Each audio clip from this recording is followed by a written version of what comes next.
del método que van a aprender. Recordemos, cada niño tiene su propia manera de aprender, el ritmo que lleva.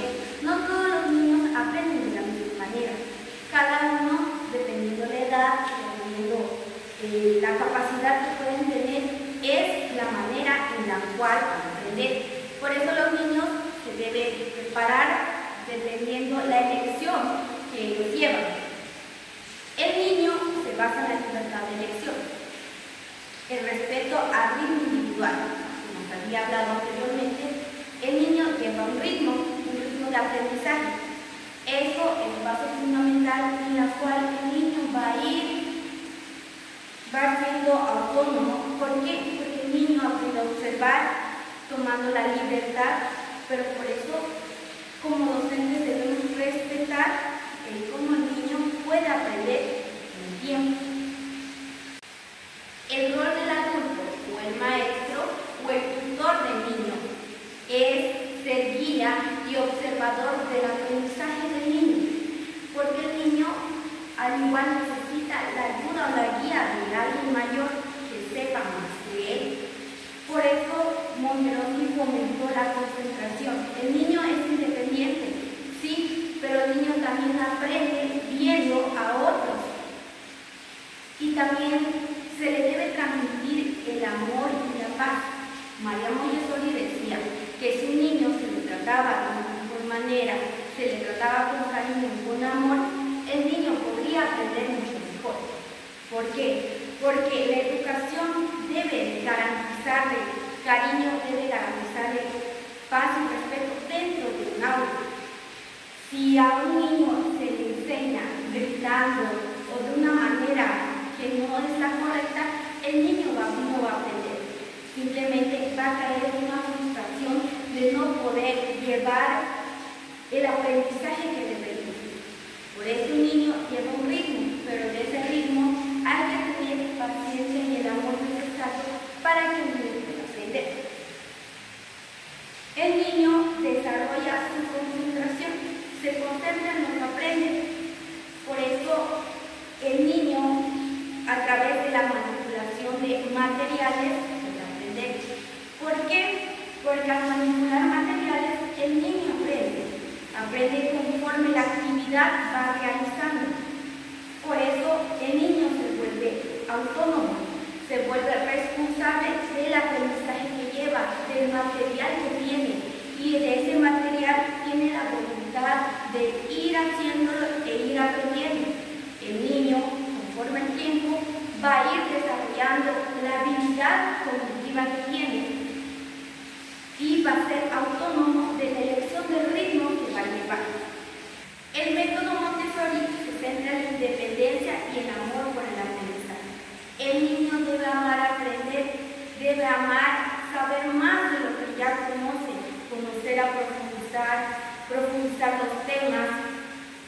Un material Montessori debe cumplir requisitos.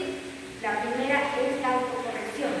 El niño debe saber corregirse cuando comete errores dentro del material que vaya a trabajar. El niño debe saber en qué momento ha fallado y en qué momento está bien, pero eso es parte de, porque sabe que parte de la autocorrección es llegar a aprender más. Y dos, el material que se le da al niño debe ser un material atractivo sensorialmente.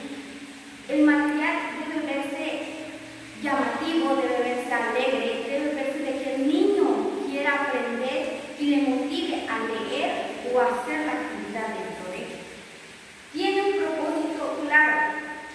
El material debe expresar palabras que el niño pueda aprender, no palabras que él mismo sin darle, sino palabras que pueda comprender de la mejor manera. Y para así el niño pueda desarrollar sus habilidades. Recordemos que el niño debe tener un ritmo para aprender, y por eso el material que se le da debe llevar el ritmo para que pueda aprender de una mejor manera. El uso activo. Los niños deben participar activamente dentro del aula o dentro cuando digamos que el material esté por terminado. El niño debe o así guiarlo para que pueda aprender mucho más. Y para los materiales Montessori deben ser materiales naturales, que se puedan tocar, que sean tangibles o que se puedan encontrar alrededor o en su entorno. Eso puede ser una herramienta fundamental dentro de esta teoría. Por eso dice que el niño debe llevar un ritmo adecuado de aprendizaje, porque descubre conforme va tocando y observando, ellos van aprendiendo. Hablemos de la teoría del desarrollo cognitivo de Piaget. Propone que los niños construyan activamente su conocimiento a través de la asimilación, que los niños asimilen su contexto y lo que le rodea, y la acomodación. El niño debe sentirse cómodo dentro en la cual está, dentro del aula, dentro de su entorno o dentro de sí mismo, donde un niño puede aprender.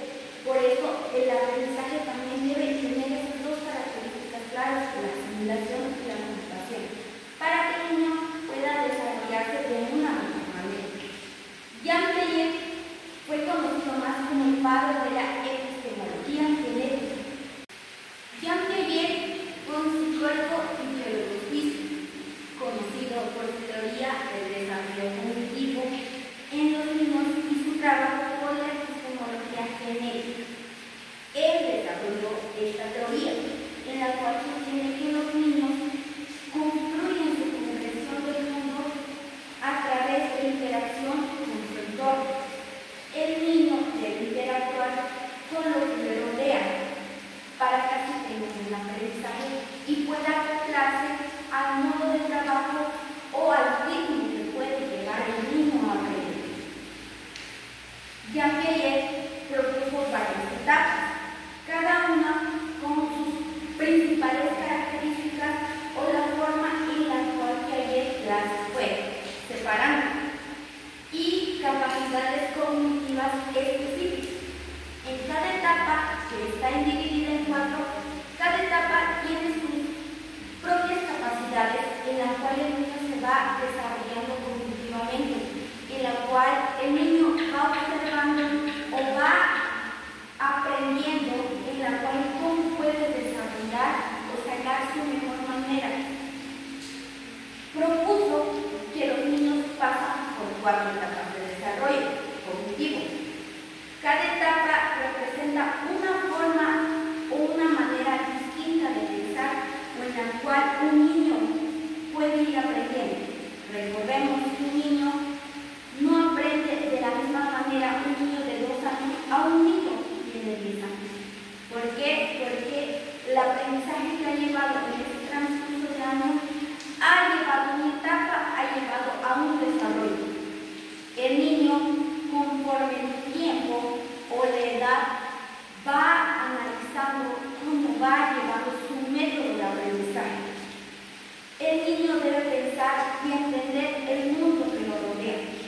Primero, debe entender en el cual habita el mundo, lo que lo rodea y lo que está o lo que pasa dentro de sí mismo y en su contexto. Las 4 etapas que Jean Piaget propuso. La primera, que es la etapa sensorio-motora, que es de 0 a 2 años. En esta etapa, el niño o el bebé apenas está aprendiendo a través de la exploración de su entorno o de donde él trata de reconocer o reconoce que está, y la interacción con todo lo que sucede. El bebé conoce el mundo a través de sus sentidos y acciones. Recordemos esta parte, su principal fuente o herramienta que son las manos y los ojos. El niño va explorando conforme observa, ve a las personas, pero no logra comprender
debajo de las sábanas.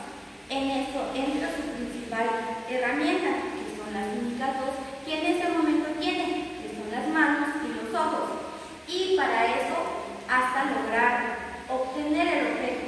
Y así puede él tocar para así saber qué fin lleva aquel objeto que él descubrió con la mirada. Etapa preoperacional, que es de 2 a 7 años. En esta etapa, el niño empieza a usar lenguajes y símbolos. El niño apenas está aprendiendo a comunicar con su entorno, a poder saber o entender lo que le dicen y así analizar.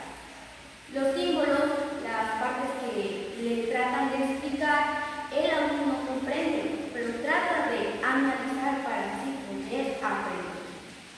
El niño aún no entiende bien los conceptos de conservación, las perspectivas o lo que le rodea, aún no sabe temas más a profundizar que se analizan y se reflexionan. Un ejemplo sería, si pones la misma cantidad de agua en un vaso alto a un vaso ancho, si se le pregunta al niño en qué vaso tiene más agua, el niño al observar, simplemente al observar, va a decir que el vaso alto tiene más agua. ¿Por qué? Porque en esta etapa el niño aún no sabe de conceptos que llevan a profundizar sobre el volumen o la densidad que contiene el agua. Aún no sabe comprender, pero mediante la observación puede pensar él que el objeto más grande o más anchoso o que ve ante sus ojos, ese objeto es el que va a pensar que tiene más agua. Por eso el niño en esta etapa aún no puede saber los conceptos mucho más a profundidad. La etapa de operaciones concretas son de 7 a 11 años. En esta etapa el niño ya puede pensar de forma objetiva, ya puede razonar, ya tiene la lógica, pero con objetos concretos. El niño puede analizar con algo que él conoce en su entorno o algo que ya sabe o algo un poquito mucho más fácil. Por eso en esta etapa el niño puede pensar, pero no de una manera mucho más profunda. Puede comprender, puede clasificar números o letras, pero que sean claves dentro de su aprendizaje. Un ejemplo sería que el niño puede entender la suma mucho más básica, que son el 2 más 2, va a saber que es 4, el 1 más 1, sabe que el resultado es 2. Puede saber que el perro es un animal y es una mascota. Sabe que la mascota no es algo que se pueda consumir o se pueda matar, sino simplemente que es un animal que es de compañía y que al igual que de compañía se le da amor. Y al hablar de las palabras, podrían decir que los abecedarios y los vocales son lo que en esta etapa el niño apenas está aprendiendo y ya puede entender y puede razonar y cómo va aprendiendo. Trata de memorizar en esta parte las palabras que son claves dentro de su aprendizaje. Etapas de operaciones formales. De aquí son de 12 años en adelante. En esta etapa, el niño ya aparece el pensamiento abstracto y hipotético. El niño, a esta cierta edad, de 12 adelante, ya puede analizar de una manera mucho más concreta. Puede saber lo que sucede en su entorno, puede comprender lo que sucede fuera de su entorno. ¿Por qué? Porque tiene una lógica mucho más avanzada de lo que tenía anteriormente.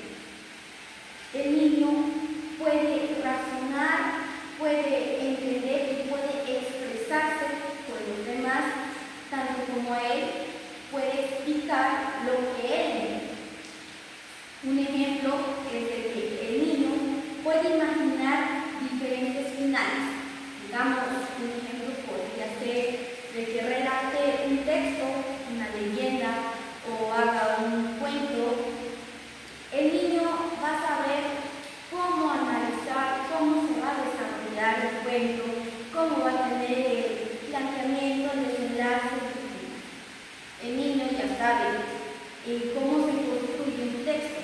¿Por qué? Porque el niño ya puede tener una lógica mucho más concreta. ¿Por qué la teoría de Piaget? Sabemos que Piaget revolucionó la educación. ¿Por qué? Porque ante la sociedad mostró que los niños no piensan como los adultos, tienen una manera distinta de aprender. Los niños aprenden de una manera diferente a como un adulto puede analizar. Si nos ponemos a analizar desde la etapa sensoriomotriz hasta la etapa de operaciones formales, el niño ha tenido diferentes formas de aprender. Por eso, un niño de 5 no puede decir que sabe la misma habilidad o tiene la misma lógica que un adulto de 20 años. El niño tiene un ritmo, tiene una etapa, tiene una forma de aprender. Por eso, la teoría que él propuso es sumamente importante para que así nosotros podamos comprender e empatizar con los niños. Promueve el aprendizaje activo. Enseñó que los niños construyen su conocimiento con los materiales activos. Explora, sobre todo, experimenta y resuelve problemas. Pero esto conlleva a etapas. El niño no solamente recibe información, sino que también la puede analizar y reflexionar hasta dar un resultado. Aprendamos de que equivocarse también es aprender y el pensamiento se construye paso a paso. El niño puede equivocarse constantemente, pero el maestro o el adulto mayor es el guía para que así él vaya construyendo paso a paso cada aprendizaje y tenga una manera de aprender. Comprende y evoluciona la mente humana desde la infancia. Comprender a un niño desde que está naciendo hasta que se desarrolla permite ser empáticos con ellos y permite que nosotros, como docentes, podamos dar una clase que ellos mismos puedan sentirse en empatía con nosotros, puedan sentirse con cariño, puedan sentir el amor, porque en un ambiente donde no exista cariño, el niño no puede aprender. El niño debe saber, debe entender de una manera concreta, pero de una forma que él también lleve su ritmo. La teoría sociocultural del desarrollo habla del socioconstructivismo. Indica que los conocimientos de los niños se construyen con base a las interacciones sociales y las experiencias que llegan a vivir dentro de su entorno. El niño debe saber socializarse en su entorno. ¿Por qué? Porque al saber socializarse pueden ocurrir experiencias que él debe guardar y de esas experiencias el niño aprende. 3 palabras claves que son del aprendizaje, que es la cultura, el lenguaje y la interacción, que es algo mucho más importante dentro del aprendizaje del niño. El aprendizaje es social. Vygotsky argumentó que el desarrollo cognitivo no se aprende aislado. El niño encerrado o estando en una clase solitaria en la cual no tiene ayuda, no interactúa con nadie, no platica con nadie o nadie guía o lo ayuda para realizar algún trabajo o alguna actividad, el niño no puede aprender. El niño aprende interactuando con otros, ya sea con un adulto mayor que sepa mucho más con él o dentro de un aula con un compañero que sepa más del tema o esté mucho más desarrollado y le puede entender. Por eso el niño es importante que interactúe socialmente. ¿Por qué? Porque la interactuación es una palabra clave dentro de su aprendizaje. La cultura y el aprendizaje. Las herramientas culturales, especialmente el lenguaje, son esenciales para el desarrollo cognitivo. El saber expresarse puede comprender, puede llegar a conocer a otros niños que tengan la misma habilidad que él. Recordemos que cada niño llega a tener un interés en algún instrumento que aprende. Por eso el niño, al interactuar con un docente, puede tratar o absorbe la idea de ser docente. Por eso mismo, el niño aprende a través del lenguaje. Al explicarle una clase o explicarle un método a un niño, aprende escuchando, aprende al analizar lo que le están explicando. Recordemos que hay zonas del desarrollo próximo, que es la ZDP. La zona del desarrollo real. En esta zona, el niño se le puede decir que es el aprendizaje que sabe, que conoce, que es de su propio aprendizaje, que ha aprendido interactuando, que ha aprendido observando, que ha aprendido dentro de sus experiencias. Zona del desarrollo próximo. En esta se vinculan dos, que podría ser que es el aprendizaje que tiene el mismo niño, pero también incluye el aprendizaje que tiene el otro niño. ¿Por qué? Porque en esta parte se pueden socializar. El niño hace interactuación con otros que saben mucho más de las cosas. Aprende de lo que sabe el maestro o el docente. ¿Por qué? Porque esa persona sabe mucho más que él y absorbe el conocimiento, y ese conocimiento él puede aprender. Y la zona del desarrollo potencial. En este nivel, lo que se puede alcanzar con el apoyo de otros. En este ya no es solamente el aprendizaje del niño, sino que es la prenda del aprendizaje de otros niños o de un adulto o de un tutor.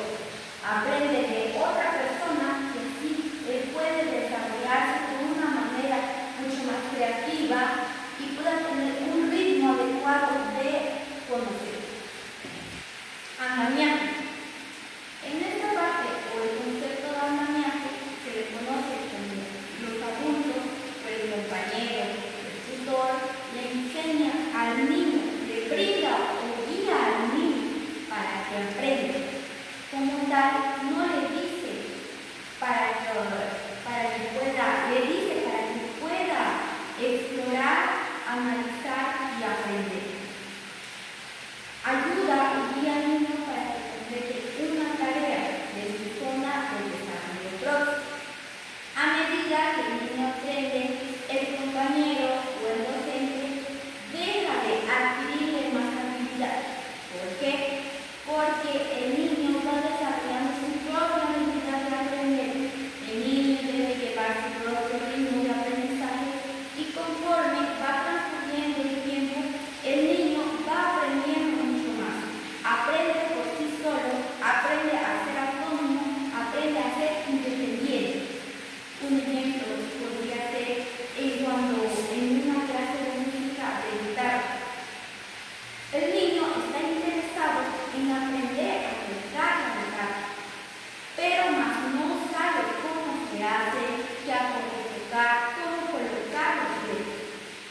Se sabe que todo lo que se lleva a la práctica tiene un inicio, que es la teoría, pero al hacer una teoría se debe llevar a la práctica para así saber que se puede aprender o puede dar un conocimiento más pleno. El niño debe tener una participación activa en la construcción de su propio conocimiento. El niño debe ser lógico, debe aprender a conocer su entorno. ¿Por qué? Porque construye lo que él aprende conforme va aprendiendo de otras personas o de su guía o el instructor. Los alumnos, recordemos, que aprenden mucho mejor con materiales didácticos, con materiales que tengan o los mantengan activos durante o estando en la clase o en el aula. ¿Por qué? Porque en un material didáctico descubre, construye, reflexiona y analiza y al final resuelve. Por eso el niño va aprendiendo, va construyendo su conocimiento con los materiales. En los materiales se puede ver o a través de aquello puede explorar, puede saber qué es su texto, cómo se va resolviendo un problema de matemáticas. Experimenta. La experimentación es que conlleva a que analiza problemas de matemáticas hasta obtener un resultado, que es la resolución de problemas. Recordemos que todo tiene un inicio, un desarrollo y un desenlace. Un problema de matemáticas tiene el número más básico, que puede ser la experimentación, podría ser la suma, la resta, la división, la multiplicación, hasta llegar a un resultado, que es el objetivo final, en la cual el niño va aprendiendo conforme va observando y construye lo que ve hasta llegar a un determinado resultado.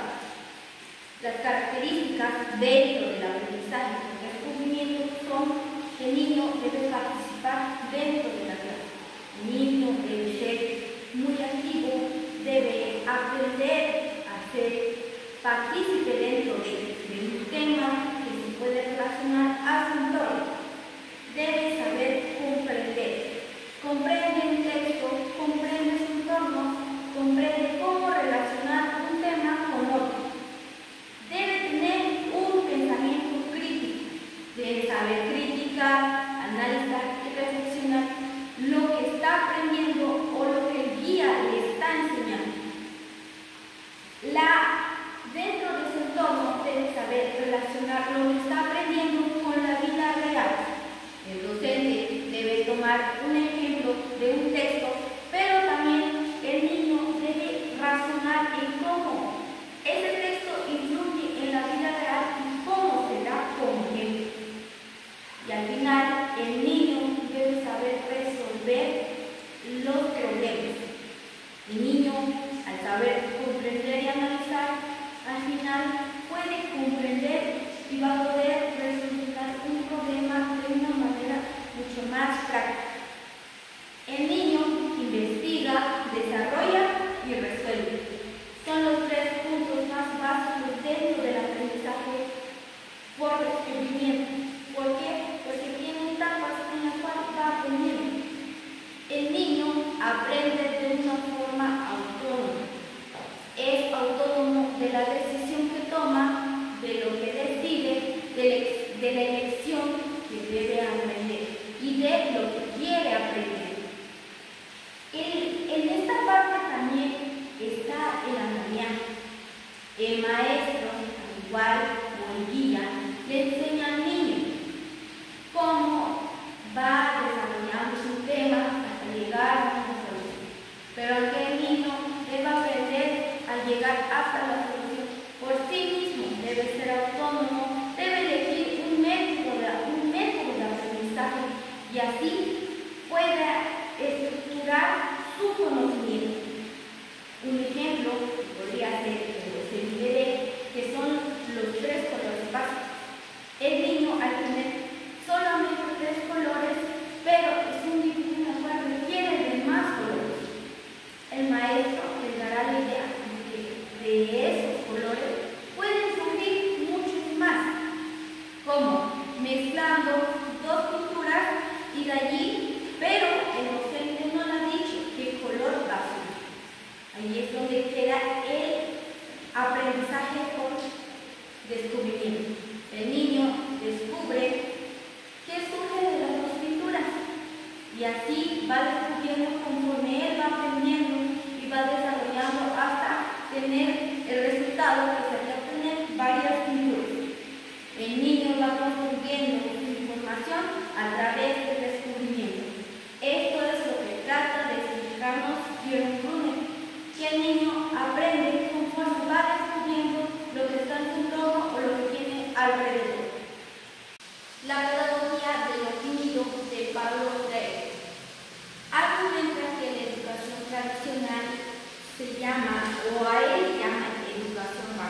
escucha lo que el profesor les está tratando de explicar.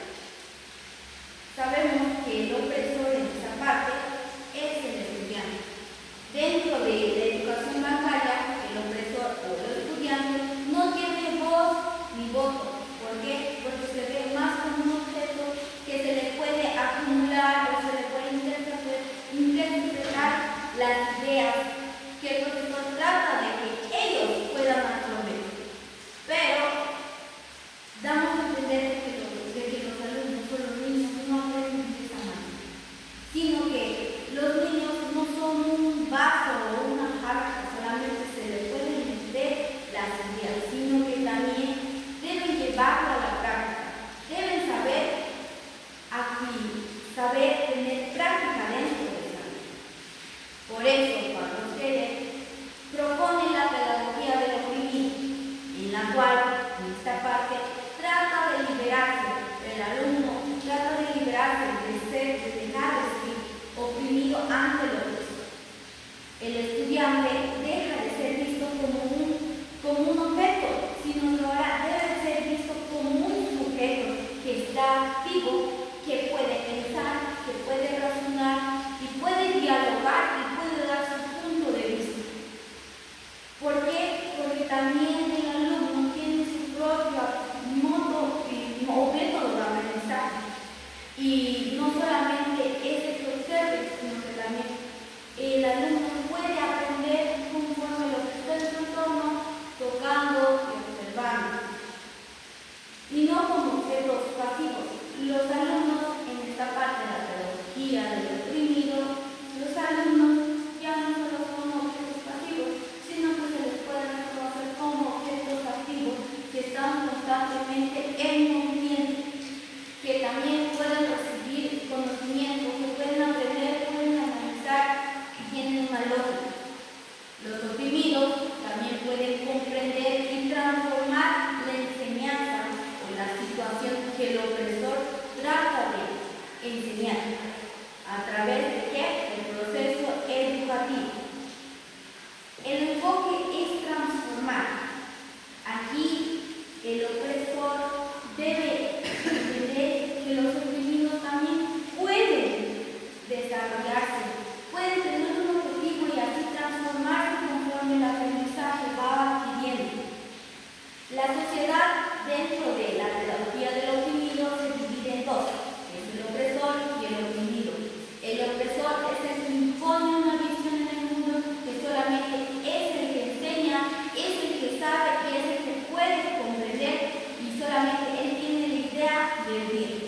Y el oprimido, quien se le niega la palabra, quien se le niega la voz, quien se le niega la participación para transformar. Recordemos que el oprimido también puede transformar una idea. ¿Por qué? Porque tiene una forma, un método de estudio en la cual tiene su propio conocimiento. Por eso, en la pedagogía del oprimido, lo que busca Paulo Freire es de que el oprimido debe liberarse del opresor.